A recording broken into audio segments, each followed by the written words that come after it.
Bapa, terima kasih. Tuhan Yesus, terima kasih. Allah Roh Kudus, kami bersyukur. Terpujilah nama-Mu di dalam nama Tuhan Yesus. Haleluya. Amin. Shalom Bapak Ibu Saudara yang di rumah. Saya mau ngajak kita buka firman Tuhan lagi. Buka di Kisah Rasul pasal yang ke-2, Saudara. Saya masih akan melanjutkan apa yang saya sampaikan hari Sabtu yang lalu. Saya akan bacakan Saudara mulai ayat yang pertama dari Kisah Rasul pasal yang kedua. Kita akan terus belajar cara hidup jemaat yang mula-mula, Saudara. Orang-orang yang pertama, orang-orang yang menerima perkataannya itu memberi diri dibaptis, dan pada hari itu jumlah mereka bertambah kira-kira 3.000 jiwa. 42, mereka bertekun dalam pengajaran rasul-rasul dan dalam persekutuan, dan mereka selalu berkumpul untuk memecahkan roti dan berdoa. Maka ketakutanlah mereka semua, sedang rasul-rasul itu mengadakan banyak mujizat dan tanda. Dan semua orang yang telah menjadi percaya tetap bersatu, dan segala kepunyaan mereka adalah kepunyaan bersama. Dan selalu ada dari mereka yang menjual harta miliknya, lalu membagi-bagikannya kepada semua orang sesuai dengan keperluan masing-masing. Dengan bertekun dan dengan sehati mereka berkumpul tiap-tiap hari dalam bait Allah, dan mereka memecahkan roti di rumah masing-masing cara bergilir dan makan bersama-sama dengan gembira dan dengan tulus hati sambil memuji Allah. Dan mereka disukai semua orang, dan tiap-tiap hari Tuhan menambah jumlah mereka dengan orang yang diselamatkan. Saudara, kita tahu bahwa kehidupan jemaat mula-mula begitu luar biasa ketika mereka memilih mengikuti Yesus, saudara. Ya, mereka sungguh-sungguh mempersembahkan kehidupan mereka untuk ikut Yesus sepenuhnya, saudara. Ya, dan ketika mereka berjalan, ya, seperti yang disampaikan, diajarkan oleh para rasul, kehidupan mereka banyak berubah, saudara.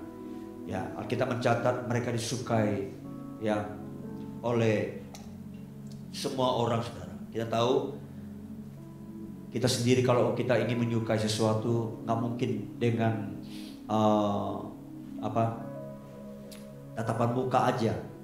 Sekilas kita bisa tertarik, saudara. Tapi itu tidak permanen. Tapi Alkitab berkata, cuma mula-mula mereka disukai semua orang. Jadi bukan hanya 1-2 orang, bukan hanya satu golongan, tapi banyak orang dan banyak golongan, saudara.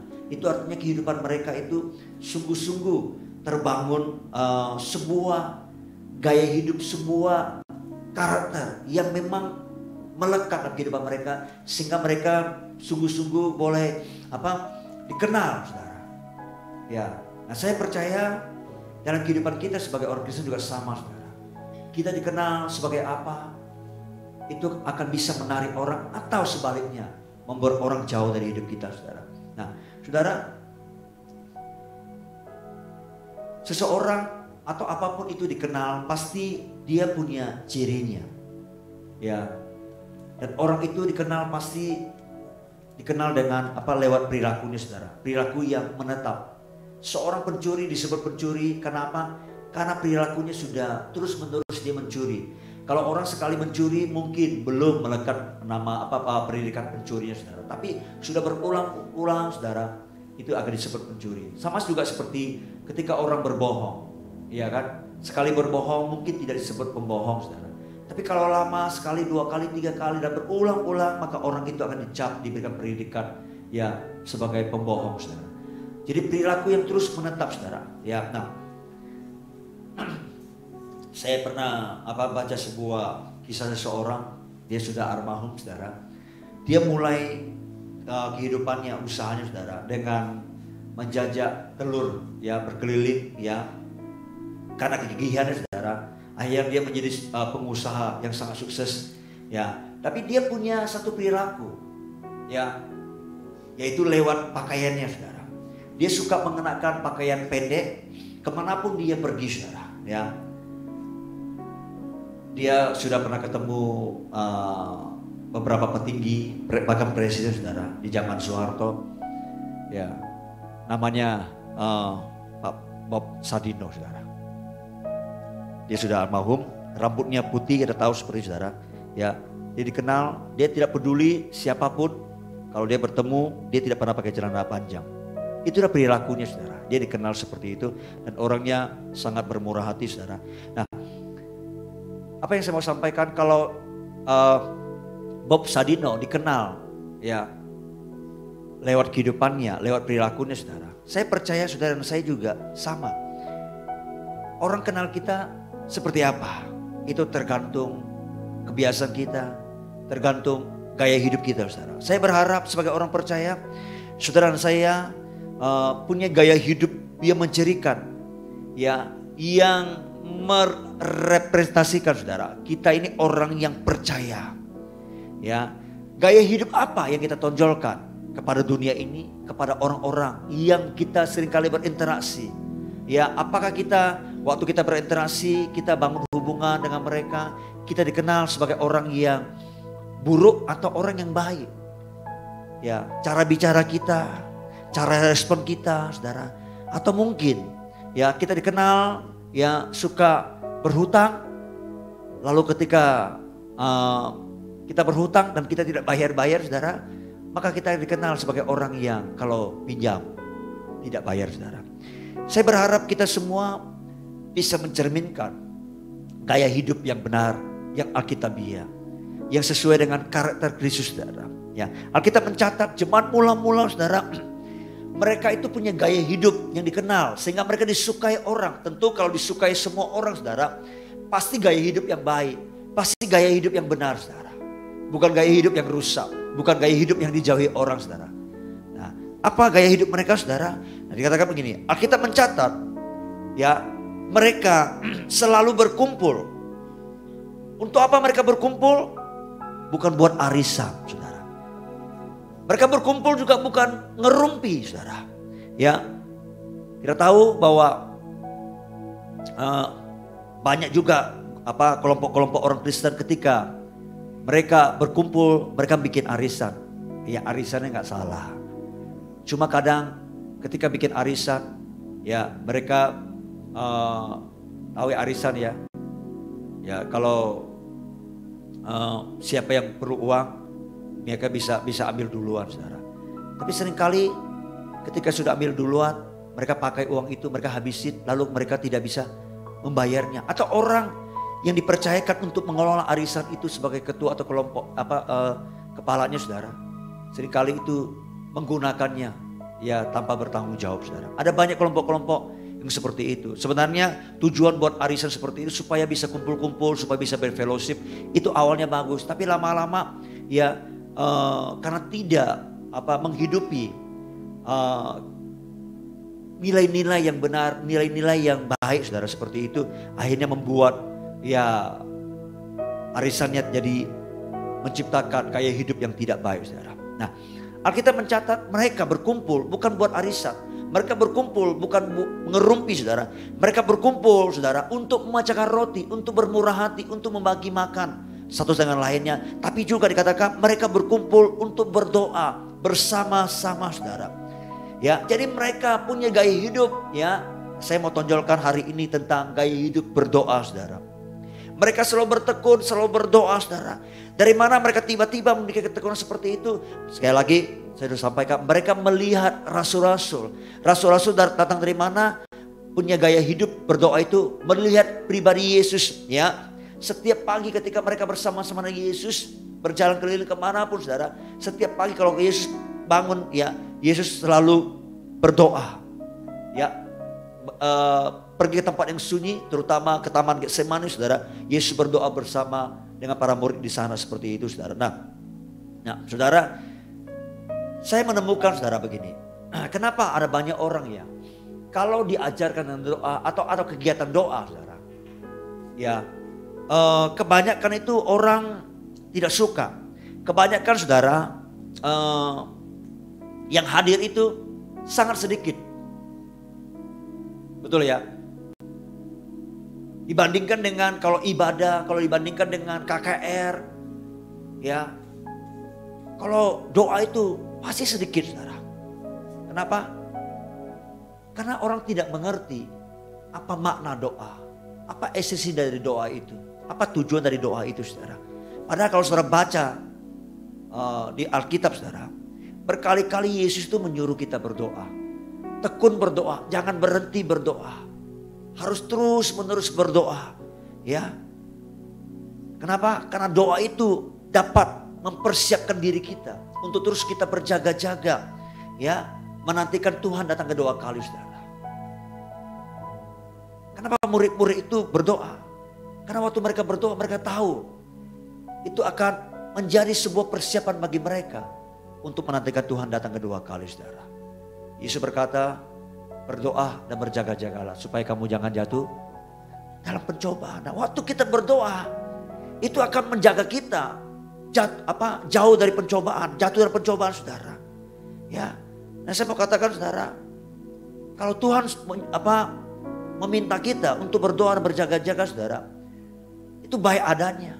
Dan kalau saudara baca di kitab Injil, Yesus pernah berkata begini, ketika Yesus menguraikan tentang kedatangan anak manusia saudara, tanda-tanda zaman, semua harus terjadi. Yesus berkata begini, ya, berdoalah dan berjaga-jagalah. Ya, untuk apa? Salah satunya adalah supaya kamu itu memperoleh kekuatan. Untuk apa? Untuk luput dari semua yang jahat yang akan terjadi, yang akan melanda seluruh dunia ini saudara. Jadi waktu kita berdoa, itu bisa meluputkan kita dari semua hal-hal yang jahat, yang buruk akan terjadi saudara. Memang waktu terjadi saudara, mungkin itu kita ngalami, tapi kita beroleh kekuatan untuk menghadapinya saudara. Karena itu penting sekali untuk kita punya gaya hidup berdoa saudara. Ya. Nah, saudara harus mengerti juga, waktu kita berdoa, ya, makin banyak kita bangun kehidupan doa kita saudara. Itu artinya saudara, makin banyak hal yang baik yang akan terjadi. Amin. Tentu kalau kita banyak berdoa, tentu banyak hal yang baik akan terjadi. Kenapa? Waktu kita berdoa, kita senang connect dengan surga. Waktu kita connect dengan surga, apa yang kita doakan itu kita bisa tarik ke bawah. Itu yang seperti Yesus ajarkan doa Bapa kami. Apa itu?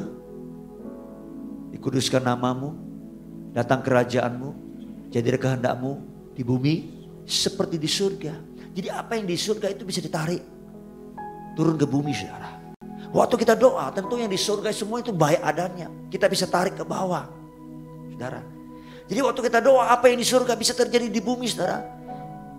Karena doa bisa membuat Tuhan mencurahkan, menyediakan apa yang ada di surga itu terjadi di bumi saudara. Dan Bapa selalu ingin apa yang ada di surga itu terjadi di bumi. Dan itu hanya bisa terjadi lewat doa saudara. Ya, saya mau tekankan saudara, kalau kita berdoa, semua hal yang baik, semua peristiwa yang baik, bahkan semua yang sangat baik saudara, akan terjadi di bumi ini melalui doa-doa kita saudara. Amin. Haleluya. Karena itu saudara, kalau kita sebagai gereja Tuhan berdoa bersama-sama, semua anak Tuhan berdoa bersama-sama, kita menjadi satu kesatuan saudara, ya. Dan saya percaya saudara, maka apa yang kita doakan makin banyak ya akan terjadi di bumi ini saudara. Makin banyak jemaat berdoa, makin banyak orang-orang kudus berdoa, makin banyak gereja berdoa saudara. Ya, akan banyak dalam jumlah kapasitas yang lebih besar lagi, yang lebih banyak lagi, hal-hal yang baik akan terjadi di bumi saudara. Ya, karena mulai doa saudara, sekali lagi bumi dan surga dipersatukan. Karena mulai doalah saudara, apa yang menjadi kehendak Bapa itu jadi di bumi ini saudara. Dan terutama dalam hidup saudara dan saya sebagai anak-anak Tuhan. Amin. Haleluya. Karena itu saudara, jemaat mula-mula mereka terus berdoa. Selalu kalau kata doa itu muncul, selalu ada kata tekun di sana saudara. Saudara baca berkali-kali saudara. Kalau di mana ada kata doa itu muncul, selalu pasti ada kata ketekunan. Ada kata selalunya, senantiasa saudara. Seperti itu saudara. Ya. Nah, saya berharap biarkan kita terus kembangkan gaya hidup doa ini saudara. Dimanapun kita bisa berdoa, ya, tapi Lebih spesial lagi kalau kita punya waktu khusus untuk kita ya bersama-sama berdoa, baik secara korporal maupun nanti secara pribadi, saudara. Ya sekali lagi, kalau kita banyak berdoa, tentu akan banyak hal yang baik akan terjadi buat kehidupan kita, saudara. Amin. Ya sekali lagi, kalau kemarin saya katakan doa juga bisa mendatangkan penderitaan buat hidup kita. Ingat, penderitaan yang Tuhan izinkan terjadi itu tentu bukan merusak hidup kita, tentu sesuatu yang baik buat hidup kita, saudara. Amin. Kita percaya bahwa Allah turut bekerja dalam segala sesuatu untuk mendatangkan kebaikan bagi hidup kita yang mengasihi Dia, saudara. Dan kebaikan-kebaikan itu sekali lagi jangan hanya diterjemahkan bahwa kita dapat berkat, kita disembuhkan, kita mengalami kebahagiaan. Bukan hanya itu, tapi yang esensi adalah waktu kita doa, kita percaya bahwa segala hal yang baik itu, terutama hidup kita akan terus diubahkan, memiliki karakter dan gaya hidup seperti Kristus. Amin Bapak Ibu Saudara. Ya, kalau saudara baca di kitab Roma pasal 8 ayat 28, saudara, itu ayat yang sangat spesial buat banyak orang Kristen. Ya, ayat yang menjadi sangat hidup ya dalam segala kehidupan, bahwa Allah turut bekerja untuk mendatangkan kebaikan bagi orang yang mengasihi. Tapi kalau saudara baca di ayat 29, ayat 30, ya itulah yang menjadi goalnya, saudara, yaitu karakter kita, gaya hidup kita menjadi seperti Kristus. Hidup kita akan diubahkan sama seperti Kristus, saudara. Saya percaya makin kita banyak doa, doa menghasilkan keintiman. Ya, kalau kami belajar di salah satu seminar, saudara, dikatakan begini, doa itu membawa keintiman.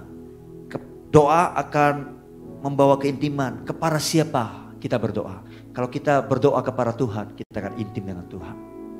Itu sebabnya kalau orang dunia berdoa ya untuk mungkin kepada berhala, maka dia akan intim dengan berhala. Kalau saudara baca di kitab Mazmur, kalau orang-orang menyembah berhala itu kan seperti berhala dia. Jadi artinya kalau kita menyembah Tuhan, kita berdoa kepada Tuhan, kita akan seperti Tuhan, kita akan dekat dengan Tuhan. Lalu kalau kita berdoa untuk seseorang, maka kita akan dekat dengan orang itu, saudara. Kalau kita berdoa dengan seseorang, ya kita akan dekat dengan dia, saudara. Karena itu kalau saudara di rumah berdoa bersama-sama dengan kita di sini, kita akan semakin dekat, saudara. Amin Bapak Ibu Saudara. Haleluya. Jadi doa itu begitu luar biasa. Saya berdoa, saya berharap doa biar menjadi gaya hidup kita buat setiap pribadi anak-anak Tuhan. Amin. Jangan malas berdoa. Jadikan itu menjadi kebiasaan kita. Dimanapun kita berada, kita tetap berdoa. Amin.